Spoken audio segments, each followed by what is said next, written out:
Catus, Maximus here. I like to do videos about these classic tape measures just because it's kind of like along with adjustable wrenches.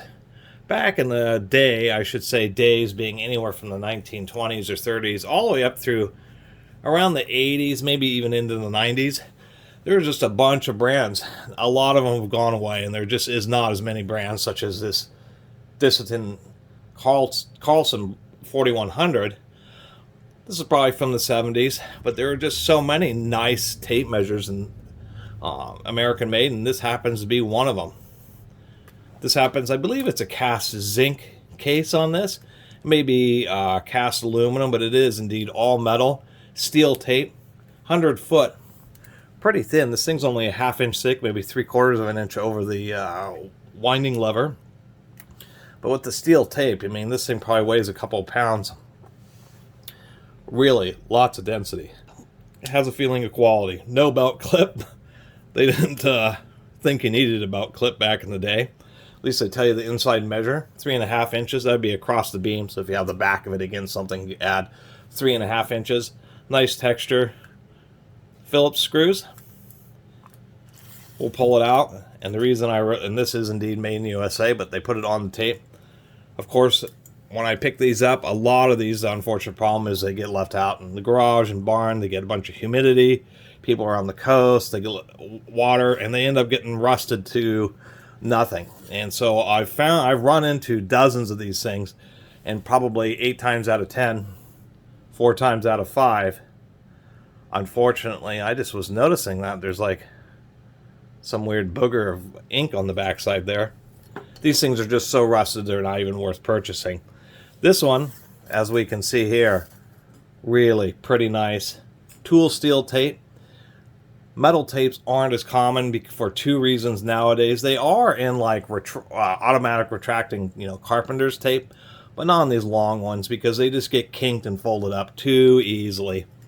The other issue, as anybody who has worked with carpenter's tape a significant amount, is eventually you're going to do something where you run your finger along the edge, you do get cut. Even like on this one where they have actually done some deburring, still a thin piece of metal and it can cut you. One thing I did like about it, and I was just noticing, you can just barely read it there, it says tempered tool steel. Now I don't know if they're just referring to this claw or if they're referring to the tape overall, but I kind of like that. That's a nice little extra touch right there. Only 2 rivets, but that's all you really need on something. A couple little claws. And I actually see this one's a little bit bent, so I should probably straighten that out. And the thing just runs beautiful. This one's in particularly nice shape. So this thing just runs beautifully. Super smooth operation. Almost no play, except for, there's almost no play, yet it runs super smoothly. And even the thumb wheel has a nice little touch with knurling on it. That's a little aluminum thumb wheel.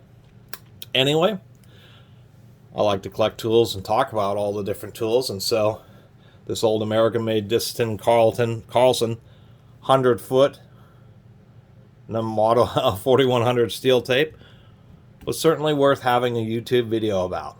I'm sure this is probably the only YouTube video about this particular tape measure, and that's part of the purpose of my channel, is to simply provide documentation for all these tools that were made prior to the internet. That was why I started this channel. I would always run into stuff and just wanted to see somebody else's opinion or idea about it, and either I'd find nothing or it might just be a random post on Garage Journal or something like that.